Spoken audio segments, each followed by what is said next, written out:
como explorar o mercado livre. E para isso, eu convido aqui para o palco Reinaldo Passanezi Filho, CEO da CEMIG.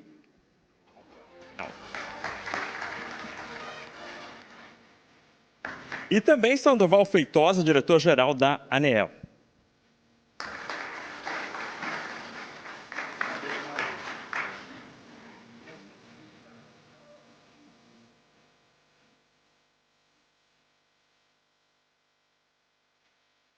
Bem. Bom, obrigado, né, mais uma vez aqui pela presença dos senhores. Começando aqui com o meu vizinho, com o Reinaldo, já que a gente estava falando tanto de Minas, vamos continuar falando um pouquinho de Minas.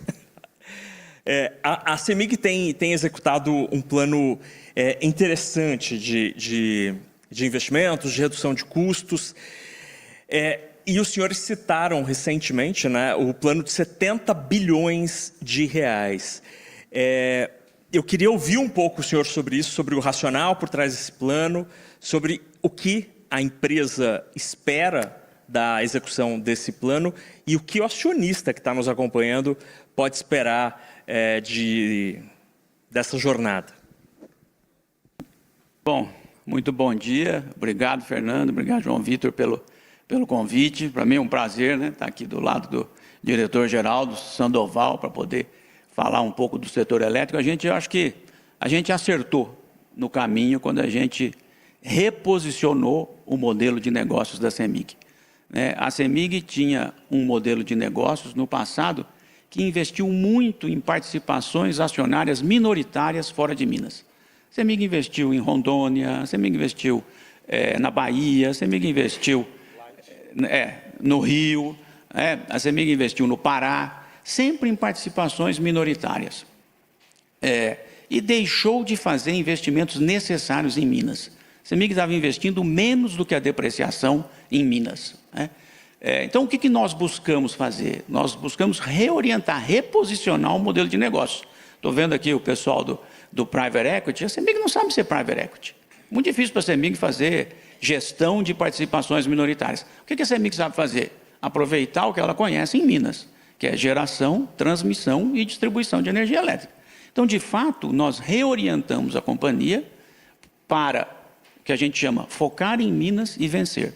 Hoje, 100% desses 70 bilhões de reais são investidos em Minas. Então, a gente tem muito orgulho de dizer que hoje todo o investimento que a CEMIG faz é em Minas. E como é que a gente conseguiu esses 70 bilhões? Colocando a casa em ordem, como a presidente disse, nós também gostamos de dinheiro, né? E o dinheiro é importante para dar rentabilidade para os acionistas, mas também para a gente poder investir. A CEMIG hoje ela distribui 50% do lucro, mas 50% do lucro segue na CEMIG. Então, a gente teve que colocar a casa em ordem, colocou a CEMIG totalmente dentro dos parâmetros regulatórios. Está aqui o diretor Sandoval. A ANEEL estabelece parâmetros para as despesas, parâmetros para as perdas na tarifa correta para a modicidade tarifária. A CEMIG estava acima, hoje a CEMIG está abaixo de todos os parâmetros regulatórios. E a gente fez o desinvestimento de todos esses ativos que eu comentei, né? Desinvestimos de Light, Renova, Santo Antônio. Isso gerou caixa, isso gera o caixa para a gente poder dizer dos 70 bilhões de reais de investimento. Onde estão esses investimentos, Fernando? Eu acho que estão no coração hoje do que é a discussão de transição energética em rede. Dos 70 bilhões de reais, a gente está falando que 80% disso é rede de infraestrutura. E energia elétrica, eu gosto de dizer, é a infraestrutura das infraestruturas. Porque se a gente quer ter mais mobilidade, se a gente quer ter transporte, nós vamos ter metrô, nós vamos ter ônibus elétrico, nós precisamos de energia elétrica. Se a gente quer ter petróleo, daqui a presidente, nós precisamos de energia elétrica. Se a gente quer ter telecomunicações, basta ver os postes nossos, o que precisa, né, de uso de energia elétrica. Se a gente quer ter saneamento, a gente precisa de energia elétrica. E a palavra-chave em transição energética hoje é investimento em rede. Então, o que nós estamos fazendo? Nós efetivamente estamos quase duplicando, um pouco como o presidente João Vitor colocou, nós estamos duplicando o tamanho da CEMIG em número de subestações e a gente está trazendo mais qualidade no dia a dia da qualidade da prestação de serviço. Vou dar alguns exemplos aqui, se você me permite. Nós temos um programa chamado Mais Energia, né, que nós estamos construindo 200 novas subestações, já entregamos 150, eram 400. Né, tem um número para mim que me surpreende, que é que 70% das subestações, quando nós assumimos a CEMIG, tinham mais do que 30 anos de idade. Mais de 50%, Sandoval, tinham mais de 40 anos de idade. Outro dia eu tive numa inauguração em Santo Antônio do Monte, que é um grande polo produtor de fogos de artifício. Quando a gente vai lá no Ano Novo, no Réveillon, em Minas, aquilo tudo vem de Santo Antônio do Monte. Bom, o prefeito estava tão feliz porque a última subestação tinha sido inaugurada pelo Magalhães Pinto há 60 anos. Acho que esse dá um pouco o tom desta transformação. E é impossível você ter transição energética, ainda mais com solar e eólica, tá certo? Se você não tiver rede. Então é isso, a gente hoje efetivamente está construindo 200 novas subestações, eram 400. E aí tem muitas outras coisas, a gente está colocando 30 mil quilômetros de rede trifásica para a agricultura.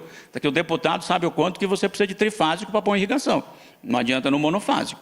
Então são 30 mil quilômetros, perímetro da terra são 40 mil quilômetros, para ter ideia um pouco do que significa 30 mil quilômetros. Estamos colocando dupla alimentação para 100% dos municípios. Estamos substituindo todas as estruturas de madeira.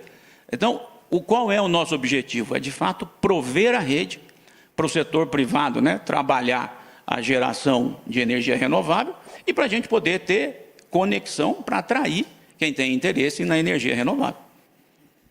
Sandoval, a gente está na cidade de São Paulo, que a Grande São Paulo passou por um problema no setor de energia muito profundo, recentemente, na distribuição, e muito se discutiu isso. A sociedade se debruçou de maneira muito interessante até, né, porque é um assunto árido, distante das pessoas, mas como as pessoas se viram afetadas por esse tema, muita gente passou a discutir.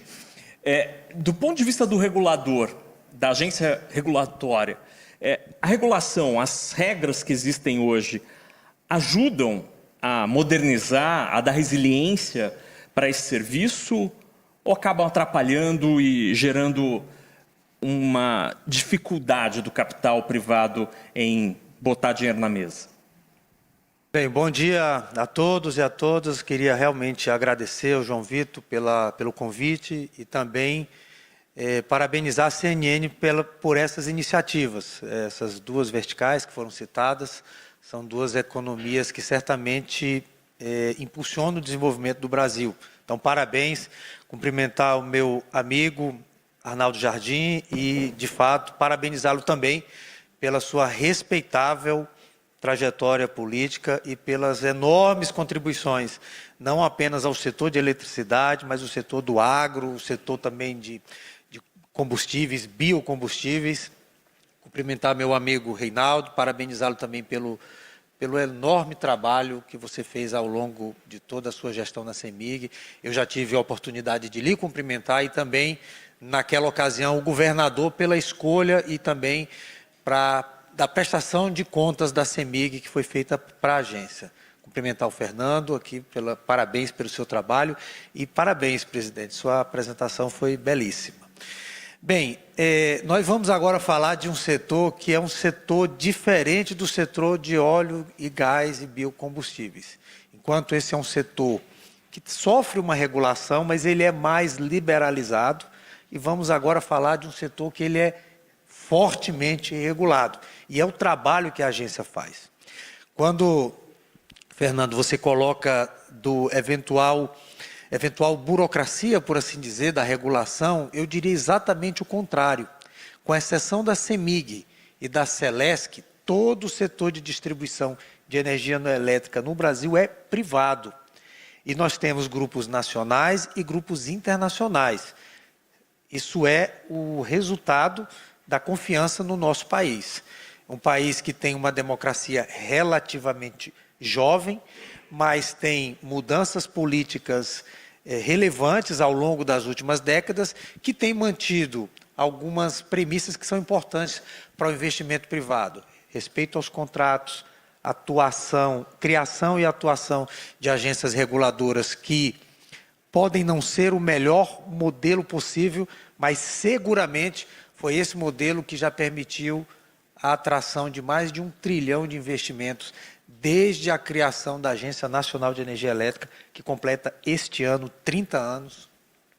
Então, eu diria, respondendo muito objetivamente, a atuação da agência, das agências reguladoras em geral, em especial da ANEEL, tem assegurado o desenvolvimento do país e o crescimento dos investimentos nacionais e internacionais. Trazendo especificamente aqui para o caso de São Paulo, nós temos o segmento de distribuição hoje sofrendo duas pressões muito relevantes. É a pressão tecnológica, o crescimento da tecnologia em diversas perspectivas tem permitido a geração da própria energia. Nós temos uma estrutura de custos na distribuição que ela é dividida entre os consumidores. Então, quando essa pressão tecnológica chega, que favorece, por exemplo, o consumidor gerar sua própria energia, da mesma forma, uma maior digitalização, a possibilidade de você fazer a venda no mercado livre, tudo isso pressiona tecnologicamente e, aliado a uma outra estrutura de custos, que ela não é completamente eficiente, depois, se tiver oportunidade, eu gostaria de falar sobre isso. E a outra pressão é a pressão climática. A pressão climática tem exigido redes mais resilientes, tem exigido ajustes, por exemplo, e que nós já fizemos no passado, da nossa principal matriz de geração de eletricidade, que é a hidroeletricidade. Em algum momento nós tivemos uma crise do GSF, que foi um problema exatamente na nossa do regime de chuvas que tivemos, na nossa redução da capacidade de armazenamento de água. E em algum momento nós tivemos que fazer um ajuste regulatoriamente e legalmente, através de uma lei. Nós temos também a incidência de queimadas em determinados momentos do país, e é um país que fez uma escolha por ser altamente e fortemente conectado. Um número para todos nós termos orgulho: a rede elétrica no Brasil, ela é maior do que toda a rede elétrica da Europa. Então, se nós pegarmos, presidente, toda a Europa e somarmos toda a quantidade de redes e levantarmos esse número no Brasil, que hoje é em torno de 190 mil quilômetros de linha, apenas na rede básica, que a gente chama, nós já somos maior do que toda a Europa. Então, eu diria que os problemas que tivemos aqui em São Paulo, a regulação e a legislação têm previsibilidade e está tratando. E, especificamente, o que nós tivemos aqui em São Paulo? 3 eventos climáticos muito extremos, e quando eles ocorrem na transmissão, basicamente uma linha de transmissão cai, você recupera a rede e praticamente todo mundo que foi desligado volta automaticamente. Quando você tem milhões de desconexões, como aconteceu aqui, por 3 vezes, decorrente em alguns momentos de queda de árvore ou outros problemas, você tem que passar a fazer a reconstrução praticamente manual de cada consumidor desligado. É aí que a empresa tem que ter eficiência em responder rapidamente essas ausências na prestação do serviço, mas nós estamos tratando esse tema. Mas a sua pergunta é essencial. Exatamente o contrário, a regulação permitiu que mais de 1 trilhão de investimentos fossem embarcados no Brasil desde a criação das agências. Reinaldo, pensando nas questões que o setor ainda tem a endereçar e a resolver, hoje, do ponto de vista macro, o Brasil como uma potência na energia limpa, uma potência na transição energética, está mais fácil para o Brasil conseguir ser um grande exportador dessa energia verde, ou está mais fácil para o Brasil tirar proveito e consumir ele mesmo essa energia verde? Qual a tua leitura? Está mais fácil mandar para fora ou chegar na tomada dos brasileiros? Ambos, né? Mas eu acho que eu quero começar um pouco assim, quando você fala de transição energética, quando você fala do potencial do Brasil, talvez a gente tenha que, de fato, recuperar aqui que o setor elétrico brasileiro é um sucesso. Né? Então, assim, a gente fala de muitos desafios, hoje você fala de curtailment, mas então, vamos lembrar a história do setor elétrico, vamos lembrar aqui os 30 anos da ANEEL. Hoje a gente tem um sistema absolutamente integrado, 100% universalizado e 90% renovável. Toda vez que você viaja, ninguém acredita. Absolutamente ninguém acredita. Nenhum país tem uma infraestrutura tão desenvolvida, integrada e limpa como o Brasil. E isso se deve à estabilidade da regulação. Se a gente hoje está investindo 70 bilhões de reais, é porque a gente acredita na regulação.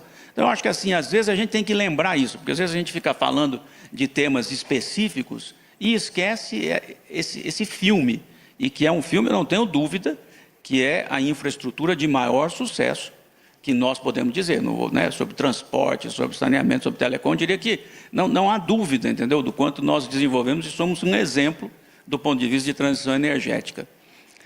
O que é o nosso grande desafio?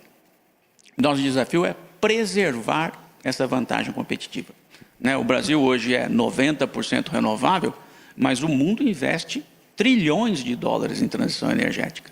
Né? Hoje a China investe 20 vezes mais do que o Brasil em transição energética. Os Estados Unidos investem 10 vezes mais do que o Brasil em transição energética. A Austrália promete ser 90% renovável em 10 anos. Então, assim, nós temos que aproveitar a vantagem que nós temos hoje. E a gente tem que aproveitar de forma dupla. Né? Um pouco assim. Primeiro, nós temos que exportar mais produtos verdes. Então, assim, não é que nós vamos exportar a energia elétrica, até se um dia tiver hidrogênio, mas essa é uma tecnologia um pouco mais arriscada. Mas a gente pode, seguramente, cada vez mais poder exportar com prêmio. Né? Também essa é uma grande vantagem do Brasil. A gente não tem uma energia verde com um prêmio de preço sobre outras. Né? Então, assim, tudo que a gente produz no Brasil é o mais competitivo possível, ainda sendo renovável. Então, para mim, é conseguir exportar mais. E o segundo é aproveitar toda essa infraestrutura que nós temos, todo esse parque que nós temos, a vantagem que nós temos, somos 12% da água potável do mundo. Né? Temos os melhores locais de radiação solar do mundo. Né? Temos aí também, na costa, ventos que são entre os melhores locais do mundo. E a gente atrair indústrias intensivas em energia renovável. Então, aqui é um misto, né? Por um lado, energia elétrica como base para a gente exportar produtos verdes, e, por outro lado, energia elétrica e infraestrutura para a gente, de fato, poder atrair. Né? Tem sempre um número que me surpreende, que é o tema do data center. Todo mundo, obviamente, está falando isso, mas data center em 2040 é esperado que seja 8% da carga do mundo. Né? Então, assim, é absolutamente gigantesco. Né? Assim, um data center que chega, ele consome mais energia do que a cidade inteira.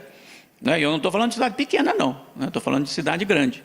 É um pouco para ter ideia do potencial que existe para a gente, de fato, tendo políticas e incentivos adequados, a gente poder aproveitar essa vantagem que nós temos e preservar essa vantagem para poder atrair as indústrias que precisam de energia renovável. Sandoval, o senhor mencionou a questão dos custos, que o senhor queria detalhar. Eu quero ouvir o senhor sobre isso. E aí, até usando como gancho, hoje a Folha de São Paulo publicou uma reportagem sobre o Mercado Livre e alguns pontos ali que começam a gerar algum transtorno e alguma preocupação sobre essa tão esperada abertura do Mercado Livre para mais consumidores. Hoje, a precificação, os custos acabam sendo um problema, um ponto de dúvida sobre o funcionamento do setor? Antes de falar desse ponto, eu queria só reforçar dois aspectos que o Dr. Reinaldo mencionou. Primeiro, a questão do custo da energia elétrica no Brasil e quão importante esse aspecto ele reflete nos investimentos das distribuidoras. Se nós olharmos de 21 a 25, de 21 a 24, as distribuidoras no Brasil investiram 110 bilhões de reais. Está previsto entre 2025 e 2028 investimento de 180 bilhões de reais. exatamente na previsibilidade que é assegurado através da atuação da agência e também legislações que são elaboradas pelo poder público, pelo parlamento e também pelo governo federal. Um outro ponto também muito importante, que eu acho uma curiosidade, presidente, a respeito da fala da senhora com relação ao consumo energético do Brasil, comparando com a Europa e também com os Estados Unidos. Eu tive a curiosidade de confirmar os números que eu já tinha. Na Europa, o nosso consumo também ele sobre a eletricidade, ele é exatamente a metade. Enquanto o Brasil consome em torno de 2.900 kWh ano no Brasil, a Europa em torno de 5.500, 4.800. Os Estados Unidos são 12.900, ou seja, em torno de 4 vezes maior o consumo. Então, nós temos no Brasil, o Reinaldo falou corretamente, nós temos que induzir o crescimento do nosso mercado. Induzir ele organicamente a partir da melhoria das condições de vida da população, isso toma tempo. Então, nós temos que aproveitar esses saltos tecnológicos e oportunidades. Os data centers, como foi bem mencionado, e também a indústria de hidrogênio. Agora, no ponto específico que você mencionou, a indústria de eletricidade no Brasil, ela, por ser um bem essencialíssimo, nós podemos falar de todos os serviços públicos aqui, mas sem dúvida alguma, se existe um que é mais do que essencial, é a eletricidade. Ele é essencialíssimo. E naturalmente, esse serviço foi provido historicamente pelos governos ao longo do mundo. Aqui no Brasil não foi diferente. Um enorme trabalho e contribuição que a Eletrobras desenvolveu no seu tempo e as empresas de distribuição estaduais. O tempo mudou, necessidade de investimentos cada vez maior, o Estado se deslocou dessas atividades e tem agora as empresas privadas que fornecem esse serviço. E o que é que acontece por essa característica intrínseca? Os governos têm uma enorme tentação de induzir políticas públicas na conta de energia elétrica. É muito mais fácil, porque se você não pagar a sua conta de energia elétrica, você é cortado. Então, inserir benefícios, incentivos políticos nas tarifas de energia elétrica, isso é mais fácil.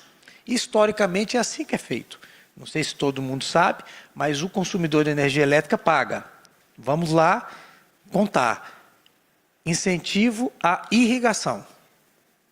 Ele paga incentivo a painéis solares. Então, eu não tenho um painel solar na minha casa, mas eu pago painéis solares para outros usuários. Eu pago desconto no fio de uma indústria que não é mais embrionária, muito pelo contrário, ela é amplamente desenvolvida no país, a indústria de custos, ela reduziu-se absurdamente, painéis solares reduziram mais de 90%, mas o subsídio permanece na tarifa. A gente também incentiva e tem subsídio para carvão. Nós também temos incentivo para carvão. Então, tudo isso carrega em torno de 20% a tarifa de energia elétrica no Brasil. Já foi ano passado 17% e este ano 20%. Então, numa conta de R$100 do brasileiro, ele paga de largada R$20 para todo mundo que eu falei para vocês aí. Isso está certo? Isso está errado? Isso são políticas públicas. Tem também a tarifa social de baixa renda, que essa eu considero como a mais justa de todas. É justo que nós aqui, em Brasília, em São Paulo, em outras regiões, paguem para que a gente possa subsidiar a conta de energia elétrica das camadas mais vulneráveis, porque os custos de energia estão crescendo ao redor do mundo. Bem, quando a gente tem esse cenário de custos maiores no ambiente regulado, acontece a tentação natural para que você migre para o mercado livre. Existem várias maneiras de fazer isso. Você pode ir para a indústria da geração distribuída, porque ela é subsidiada e tem um nicho bastante grande e representativo. Hoje, no Brasil, a maior fonte de geração de eletricidade ainda é a hidroeletricidade, mas a segunda é a geração distribuída. Essa geração vai crescer até 2034, eu acho, para 76 gigawatts. E ela vai representar em torno de 25% da geração do país. Bem, então, neste ambiente, veja, uma parte da energia que era regulada, que poderia ir para o mercado livre, ela vai para a geração distribuída.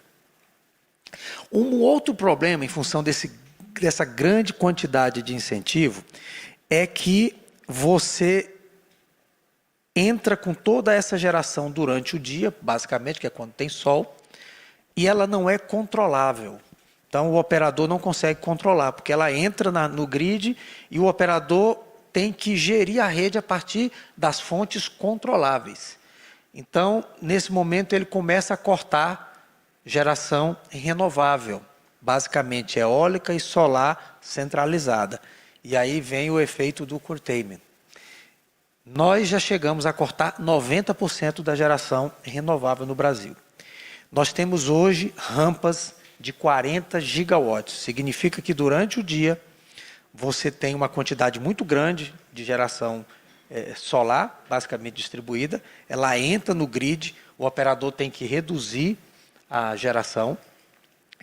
No final da tarde, o sol se põe e toda essa geração que estava antes tem que ser reposta.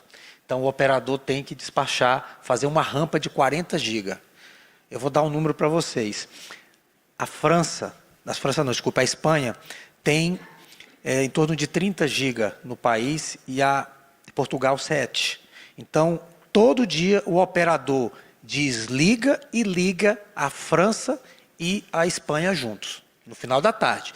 Então, veja, essa energia que ela não é fornecida pelos geradores renováveis, ela tem que ser comprada para cumprir lastro. Então, vai-se lá outro pedaço que você tira do mercado livre. E você tem as grandes geradoras, a CEMIG é uma delas, que tem uma parte da sua energia que, para fazer a comercialização, elas têm primeiro próprias comercializadoras. Só que, para negociar essa energia, elas têm que ter as suas estratégias de negócio. Então, ao avaliar isso, pode ser que estejam tomando posições mais conservadoras, mas isso é comportamento natural de mercado. Se há ou pode estar havendo algum abuso, nós temos instrumentos para que a gente possa avaliar. Mas nesse momento que a gente tem, Fernando, é basicamente primeiro uma resposta aos subsídios.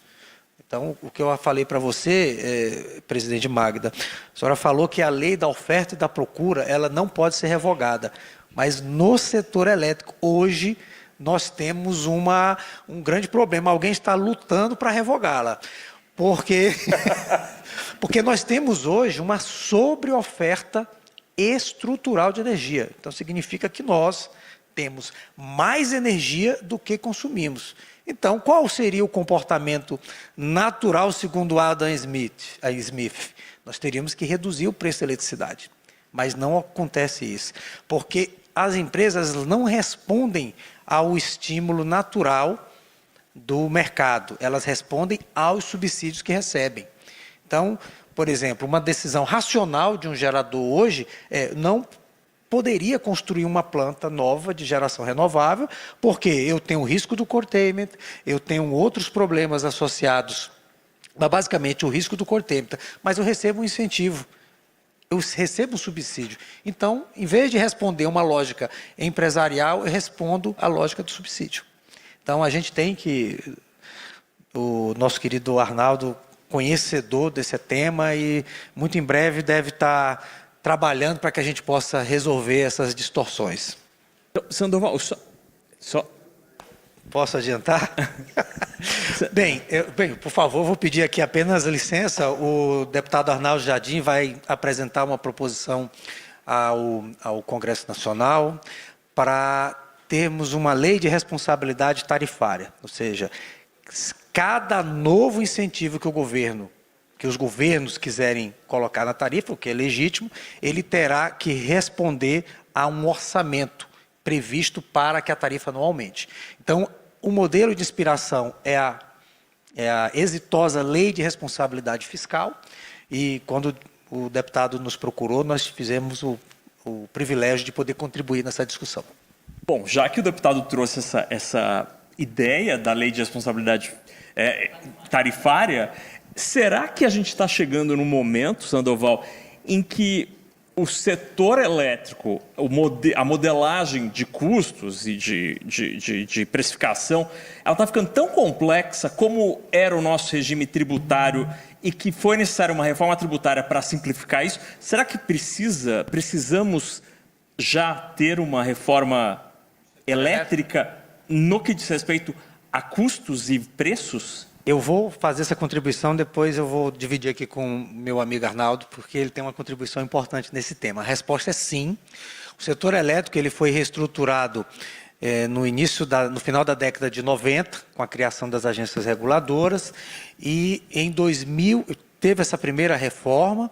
Em 2004, resultado do racionamento que tivemos em 2001, o então governo do presidente Lula apresentou uma ampla reforma no setor elétrico e que foi muito exitosa naquele momento, só que esse modelo já entrou em fadiga. De lá para cá o que nós tivemos foram remendos e que naturalmente ele tem efeitos colaterais. Eu acabei de citar um, que é o crescimento, a escalada desproporcional, desarrazoada dos subsídios na tarifa de energia elétrica. E nós temos que ter um nível de comprometimento para que a tarifa não continue crescendo. Eu dei um número de 20%, ano passado 53 bilhões de reais na tarifa de energia elétrica. Esse ano nós vamos ter algo parecido com isso. Ano passado a Lei 15.269 foi relatada pelo senador Eduardo Braga, já foi um avanço na reforma de alguns temas, mas seguramente nós teremos que passar por uma ampla reforma do setor elétrico nos próximos anos, porque da forma como está insustentável. Nós teremos muito em breve um risco muito grande de desarranjo no setor, eventualmente alguns segmentos possam ser muito prejudicados. Você citou aqui a questão do mercado livre, precisamos ver com detalhes, mas já é um sintoma desse problema. E passar aqui posso passar a palavra para o meu... É o microfone para o deputado aqui. Primeiro, uma alegria muito grande. Eu vou participar do painel em seguida aqui, então não quero tumultuar a ordem, mas só para ela vínculo daquilo que é o conteúdo da discussão que você conduz aí, Fernando, Reinaldo e o nosso querido Sandoval. Nós temos discutido, a revisão de todos os encargos é indispensável para poder se fazer. Hoje nós temos um desequilíbrio entre preços relativos de fontes, então a ideia é adquirir também esse instrumento de mercado. A lei de responsabilidade fiscal vem nesse sentido, responsabilidade tarifária, de impedir que qualquer tipo de avanço de políticas sociais se faça onerando o consumidor de energia elétrica. Então, portanto, esse é o contexto de uma série de medidas que nós temos dialogado com a agência, temos dialogado com os agentes, e eu corroboro aquilo que concluiu o nosso querido diretor-geral Sandoval, que nós precisamos de uma reforma urgente do setor. A 15.629 agora, parcialmente, tomou algumas medidas, o curtailment persiste como uma coisa não resolvida, rever os critérios de despacho, portanto, uma pauta longa de um setor que, tanto pelo esforço que se fez de hoje, as fontes de energia, ao contrário de centralizadas que eram, hoje são descentralizadas. Ao contrário daquilo que era uma única fonte, hoje diversificada. E com o avanço de smart grid, digitalização, são novas referências que impõem essa necessidade de revisão. Interessantíssimo, para que não façam mais gentileza com o chapéu alheio, que o chapéu alheio, na verdade, é o nosso, né? que é a nossa conta. Reinaldo, o senhor mencionou como o Brasil poderia aproveitar essa potencialidade da nossa energia verde no mundo que tenta fazer a transição em produtos exportáveis.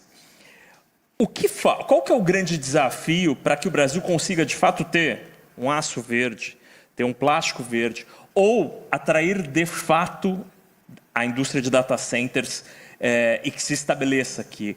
Falta a segurança desse consumidor em custos, em resiliência do fornecimento elétrico? Quais são os desafios? O que precisa mudar para, de fato, a gente conseguir exportar um aço verde ou ter data centers no Brasil?